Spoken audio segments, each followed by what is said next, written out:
السلام علیکم دوستو۔ 1912 میں ایک ایسا جہاز بنایا گیا جس کے بارے میں کہا گیا کہ یہ کبھی نہیں ڈوبے گا، لیکن صرف چند دن بعد وہی جہاز سمندر کی گہرائیوں میں دفن ہو گیا۔ یہ کہانی ہے ٹائٹینک کی، غرور، انسانی غفلت اور قدرت کے انتقام کی۔ ٹائٹینک اس وقت کا سب سے بڑا، سب سے مہنگا اور سب سے پرتعیش بحری جہاز تھا۔ اسے برطانیہ میں بنایا گیا اور 10 اپریل 1912 کو پہلی بار سفر پر روانہ کیا گیا، ساؤتھ ہیمپٹن سے نیو یارک کی طرف۔ اس کمرے میں لگژری کمرے، ڈائننگ ہال، جم، سوئمنگ پول اور 3 کلاسز کے مسافر تھے۔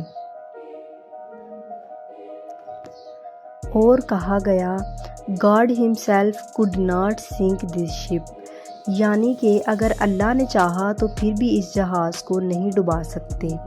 سفر کے دوران کئی مرتبہ برفانی تودوں کے بارے میں وائرلیس سگنل ملے، مگر کپتان نے رفتار کم نہ کی کیونکہ وہ وقت پر پہنچنا چاہتا تھا، اور اسی رات 14 اپریل 1912 کو رات 11:40 پر ایک بہت بڑا برفانی تودا اچانک سامنے آ گیا۔ کوشش کے باوجود جہاز ٹکرایا۔ جہاز کے نیچے 5 کمپارٹمنٹ پھٹ گئے اور پانی بھرنے لگا۔ ٹائٹینک کے پاس کافی لائف بوٹس نہیں تھیں، صرف آدھے لوگوں کے لیے تھیں۔ 2.5 گھنٹے کے اندر جہاز مکمل طور پر سمندر میں ڈوب گیا۔ 1500 سے زائد لوگ سمندر میں ڈوب گئے۔ زیادہ تر کی موت پانی کی ٹھنڈک سے ہوئی، نہ کہ ڈوبنے سے۔ تقریباً 700 لوگ بچ گئے۔ بعد میں دنیا کو احساس ہوا کہ یہ حادثہ صرف برفانی پہاڑ سے نہیں بلکہ انسانی غرور، لاپرواہی اور مناسب حفاظتی انتظامات نہ ہونے کی وجہ سے ہوا۔ یہ سبق تھا سائنس، انجینئر اور قدرت کے بیچ توازن کا۔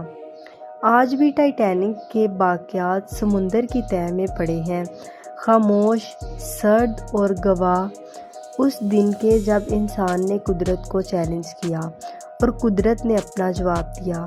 کیا آپ کو لگتا ہے کہ ٹائٹینک کو بچایا جا سکتا ہے؟ کمنٹس میں بتائیں، اور مزید ایسی ویڈیوز کے لیے سبسکرائب کریں، لائک کریں اور چینل کو شیئر کرنا نہ بھولیں۔ ملتے ہیں اگلی ویڈیو میں، تب تک کے لیے اللہ حافظ۔